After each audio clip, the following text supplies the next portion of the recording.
La boutique Maître Charles est fière d'habiller Bertin Savard. En manchette cette semaine, la MRC de Vaudreuil-Soulanges dépose un mémoire concernant les projets de pipeline. Un nouveau service de transport médical dans Vaudreuil-Soulanges. Et la saison du vélo est bel et bien démarrée aux Zèbres Rouges.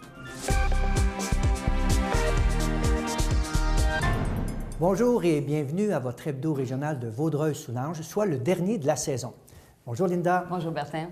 Linda, débutons tout de suite avec la MRC qui dépose un mémoire concernant les pipelines. Oui, effectivement. Dans son mémoire, la MRC remet en question la crédibilité de l'Office national de l'énergie pour assurer la sécurité des Canadiens et soutient que la confiance de la population est ébranlée. Les projets d'infrastructure d'une importance telle que les pipelines ne peuvent plus se déployer sans une acceptabilité sociale forte. Seule une refonte majeure de l'ONE et de ses pouvoirs lui permettra de donner de la crédibilité. Rappelons que la MRC de Vaudreuil-Soulanges est la région du Québec comptant le plus de pipelines avec 4 lignes nationales de gaz et de pétrole provenant de l'Ouest canadien. Et un organisme instaure un nouveau transport médical dans la région. Oui, effectivement, l'organisme voué aux personnes atteintes de cancer a dévoilé le 12 avril dernier l'ajout du partenaire financier Jean Coutu pour soutenir son service de transport médical des personnes touchées par le cancer sur le territoire de Vaudreuil-Soulanges. Rappelons qu'en janvier 2017, l'organisme annonçait l'acquisition de 2 véhicules additionnels réservés exclusivement au territoire de Vaudreuil-Soulanges. La venue de ce nouveau partenaire permettra de maintenir l'offre de services pour les 3 prochaines années. Offpac est présent dans Vaudreuil-Soulanges depuis plusieurs années, sauf que, étant donné que nous, on est cantonnés à Valleyfield, nos bureaux sont à Valleyfield, on était dans l'obligation de créer des points d'embarquement dans Vaudreuil-Soulanges, ce qui veut dire que les véhicules partaient de Valleyfield, venaient chercher les gens à un endroit, un stationnement public, prenaient les personnes, les amenaient à leur rendez-vous, on les ramenait à cet endroit-là. Donc, ça obligeait les personnes, les bénéficiaires, à utiliser leur propre véhicule ou à faire appel à quelqu'un d'autre pour les amener là, ce qui était un inconvénient pour ces gens-là. Alors, la bonification du transport médical dans Vaudreuil était d'acquérir des véhicules pour l'usage exclusif du territoire, ce qui a été fait. Linda, la saison du vélo est bel et bien démarrée selon l'organisme Zèbres Rouges. Oui, Bertin, plus d'une centaine de vélos sont prêts à être vendus dans la boutique située au 410 avenue Saint-Charles à Vaudreuil-Dorion. Rappelons que le Zèbre Rouge est une entreprise d'économie sociale créée en 2004 pour offrir des emplois aussi bien occasionnels que réguliers à des personnes vivant avec des limitations intellectuelles, physiques et mentales. La vente des vélos permet de financer, entre autres, les activités philanthropiques de l'organisme. Le Zèbre Rouge, c'est pas seulement un atelier de vélo en réalité. C'est même pas ça. C'est un organisme qui fait ce qu'on appelle de la réinsertion par le travail. Ça, c'est un peu rare parce que, c'est des domaines souvent où les gens pensent qu'en santé mentale ou en déficience intellectuelle, les gens ne produisent pas puis ils ne travaillent pas. Bien, c'est pas vrai, ça. Ces gens-là peuvent être aussi utiles que tout le monde. Il faut être capable d'adapter le travail à leurs conditions. Alors, en général, la réparation d'un vélo, sa mise au point, tout ça, c'est entre 45 et 55 $. Et pour les vélos d'enfants, c'est un peu moins cher. Les horaires, bien, c'est le matin, ça ouvre à 9 h pour la clientèle jusqu'à 5 h. Puis les fins de semaine, bien, vous allez avoir le jeudi soir, le vendredi soir et la journée de samedi pour la clientèle.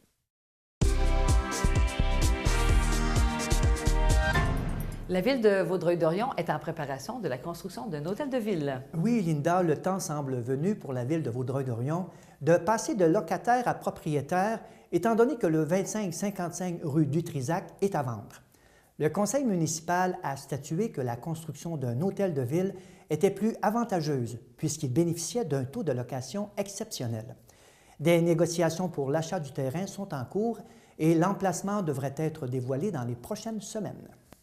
La ville de Rigaud-Bertin offre des subventions pour les propriétaires et commerçants. Oui, Linda.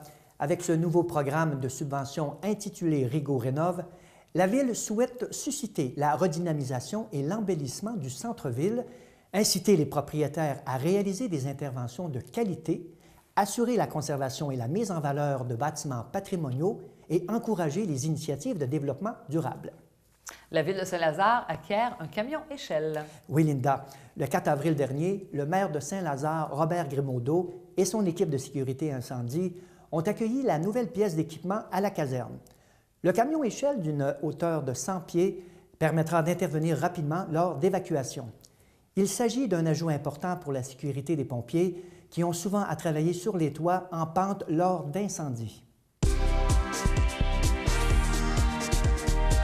Linda, la Chambre de commerce et d'industrie de Vaudreuil-Soulanges élargit son réseau. Oui, effectivement, la CCIVS a annoncé que, grâce à une entente de partenariat, les membres de l'Association des gens d'affaires de Saint-Lazare ont maintenant accès à tous les avantages offerts par l'association. Rappelons que, dernièrement, l'Association des gens d'affaires de l'île Perrot ainsi que les membres de la communauté Osmose se sont aussi associés à la Chambre afin de bénéficier de la force du groupe. Linda, la ville de Vaudreuil-Dorion est en processus de consultation concernant sa politique environnementale. Oui, effectivement, le 4 avril dernier avait lieu une première soirée table ronde réunissant des représentants provenant d'organismes socio-communautaires et culturels, du milieu agricole, de l'éducation et des affaires.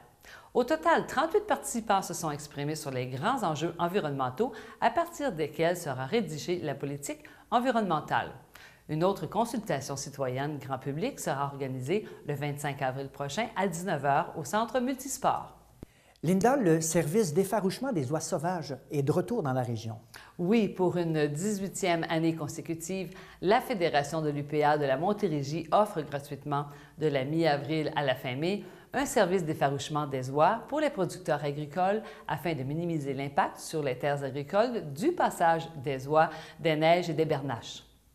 Les effaroucheurs utiliseront des armes automatiques et des pistolets de départ qui feront fuir les oiseaux à l'aide de détonations provoquées, et ceci sans risque. Bertin, de la belle visite du Japon. Oui, Linda, la semaine dernière, le Collège Bourget a eu le plaisir de recevoir 5 élèves, ainsi que le directeur du Collège Rakuzai, situé au Japon. Durant leur passage au Québec, ils ont visité quelques établissements fondés par les clercs de Saint-Viateur, qui sont aussi à l'origine de la fondation de leur école. Ils en ont également profité pour découvrir la culture locale. Linda, le Musée régional de Vaudreuil-Soulanges remet son prix annuel au mérite patrimonial. Oui, Bertin, le 5 avril dernier, dans le cadre de l'Assemblée générale du Musée régional de Vaudreuil-Soulanges, le musée a remis le prix annuel du mérite patrimonial 2017 à Édith Préjean. Passionnée d'histoire, d'art et de patrimoine, son intérêt s'est porté rapidement sur les richesses patrimoniales de la région, sur lesquelles elle travaille depuis plusieurs années afin de les faire connaître et les mettre en valeur. Concernant toujours le musée, la soirée documentaire Minot CV fait salle comble. Oui, effectivement, le 12 avril dernier, le Musée régional de Vaudreuil-Soulanges, dans le cadre de l'exposition « Au cœur de la Papouasie, une périlleuse expédition », Daniel Bertolino présentait le documentaire restauré Minot CV. Ce film, gagnant de la médaille d'argent au Festival du film de New York, a vu le jour suite au voyage entrepris en Papouasie-Nouvelle-Guinée en 1970 par ce cinéaste explorateur. Puis finalement, le musée met en place un projet qui permet aux jeunes de se familiariser avec les richesses du patrimoine bâti. Oui, le 3 avril dernier se tenait le lancement officiel du projet « Je dessine ma ville » qui met en vedette 10 bâtiments importants de Vaudreuil-Dorion ainsi que les personnages qui y sont liés. Le dimanche 28 mai à 14 h, une fête se tiendra au Musée régional de Vaudreuil-Soulanges pour féliciter les élèves et enseignants ayant participé. Et du côté de Notre-Dame de l'île Perrot, on souligne la Journée mondiale du livre. Effectivement, le 23 avril prochain, la bibliothèque Marie-Huguet à Notre-Dame de l'île Perrot soulignera la 22e Journée mondiale du livre et du droit d'auteur par une rencontre avec Nan Cousier pour discuter du processus d'édition. Connue dans la région pour son implication, Nan Cousier a signé une vingtaine de publications ainsi que des chroniques et des articles spécialisés. Et une conférence pour en apprendre davantage sur le Mont Rigaud. Oui, Bertin, l'archiviste et directrice du Centre d'archives de Vaudreuil-Soulanges, Julie Bellefeuille, donnera une conférence portant sur le Mont Rigaud le 22 avril prochain au chalet de l'Escapade à Rigaud. Bien connu pour sa faune, le Mont Rigaud recèle une diversité biophysique d'une grande richesse tout en possédant un aspect patrimonial non négligeable. La conférence est gratuite. Et la Fondation du patrimoine Sainte-Jeanne de Chantal organise un concert. Oui, la Fondation invite la population le 29 avril prochain à l'église Sainte-Jeanne de Chantal à Notre-Dame de l'île Perrot pour une soirée festive offrant un savoureux équilibre entre la musique baroque à laquelle appartient Jean-Sébastien Bach et la musique brésilienne. Les profits serviront à financer de nouveaux travaux de restauration de l'église historique, reconnue pour la qualité de son acoustique. Et un soutien financier est octroyé pour la lutte contre l'homophobie dans la région. Oui, Bertin, le 3 avril dernier, la ministre responsable de la région de la Montérégie et députée de Soulanges, Lucie Charlebois, a fait l'annonce d'un soutien financier de 41 500 $ pour réaliser 2 projets contribuant à la défense et à la promotion des droits des personnes de minorités sexuelles. Il s'agit de 2 initiatives. Avec Fierté agricole, on peut être différent dans le rang, de l'organisme Fierté agricole et Lutte pour la diversité sexuelle de la Maison des jeunes Les Cèdres. Ces projets sont possibles grâce au programme Lutte contre l'homophobie du gouvernement du Québec. Les petites annonces communautaires sont une présentation de la Corporation de développement communautaire de Vaudreuil-Soulanges. Une possibilité d'implication à la Maison des jeunes de Les Cèdres. Oui, Linda, la Maison des jeunes de Les Cèdres est à la recherche d'une personne désirant s'impliquer au sein de son conseil d'administration. Si vous êtes intéressé à vivre cette expérience, veuillez contacter la direction de l'organisme. Une conférence prochainement sur l'arthrite à Sainte-Clette. Oui, le groupe de soutien du surroi Arthrite-Arthrose vous convie à sa journée conférence « L'arthrite, attention, nous voilà » qui aura lieu le 22 avril de 9h30 à 16h30 à la salle Entre-deux-Rails à Sainte-Clette. Il vous en coûtera 12 $ pour la journée sans le dîner et 18 $ pour la journée avec le dîner fourni. L'organisme La Magie des mots est à la recherche de formateurs. Oui, Linda, La Magie des mots est à la recherche de professeurs à la retraite ou tout simplement de bénévoles avec une expérience et une excellente maîtrise du français qui souhaitent partager leur amour et leur connaissance de la langue française avec les apprenants. L'organisme offre, entre autres, des cours complémentaires pour apprendre à lire et à écrire un meilleur français, des formations courtes et très ciblées, ainsi que des cours de jour et de soir. Bertin, les billets pour le tirage 2017 de la Maison des soins palliatifs sont maintenant en vente. Oui, Linda, la Fondation de la Maison de soins palliatifs de Vaudreuil-Soulanges a commencé la vente de billets pour le tirage qui aura lieu le 9 juin cette année. En compagnie des partenaires de cette 8e édition, 5 prix d'une valeur totale de 12 000 $ ont été annoncés. Et voilà, Bertin, c'est ce qui met fin à votre hebdo régional Vaudreuil-Soulanges pour la saison. On se retrouve en septembre prochain.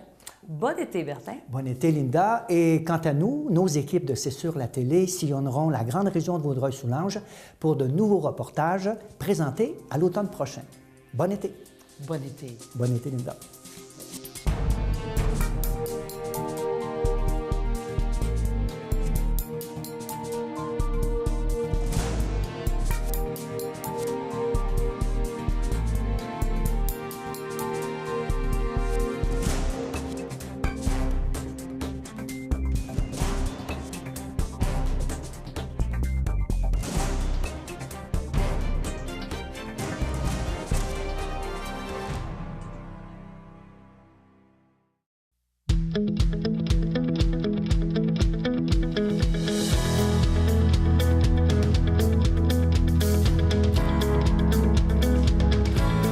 L'histoire de la ferme, ça a commencé avec mon arrière-grand-père qui est venu s'établir ici dans les années 20 à l'expropriation au canal de Bornois. Puis ça s'est transféré à mon grand-père, mon père, puis maintenant c'est moi et mon frère qui sommes propriétaires. Bien, nous, on fait affaire avec la Coop des frontières pour, premièrement, je pense que c'est l'assurance d'avoir un prix équitable puis juste. C'est transparent. Et aussi pour la qualité des services, des produits que la Coop nous procure. Le premier avantage que je vois pour être membre d'une coopérative, c'est que tu es propriétaire de l'entreprise. Ça veut dire que tu peux participer à la prise de décision pour la gestion et l'orientation de ton entreprise avec qui tu fais affaire. C'est un avantage qui n'est pas négligeable. Puis ensuite, c'est sûr, il y a toujours la ristourne, qui est une différence que tu n'auras pas quand tu fais affaire avec une autre entreprise dans le privé.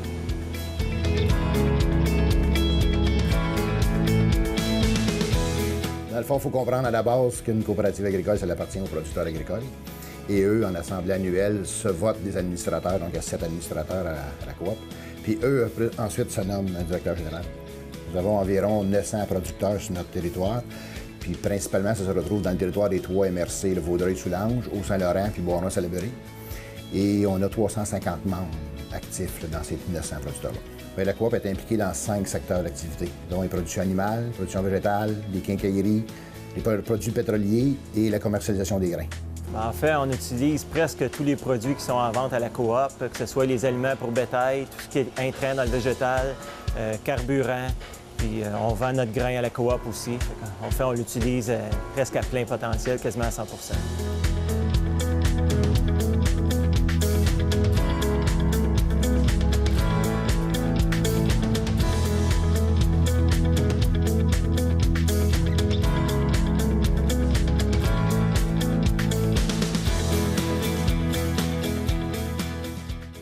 Ne manquez pas votre hebdo régional de Vaudreuil-Soulanges à chaque semaine. On parle d'environnement, culture et sport et on aborde tous les sujets d'actualité de la région. On vous attend donc sur les ondes de C'est sur la télé et sur la web télé cetsur.tv.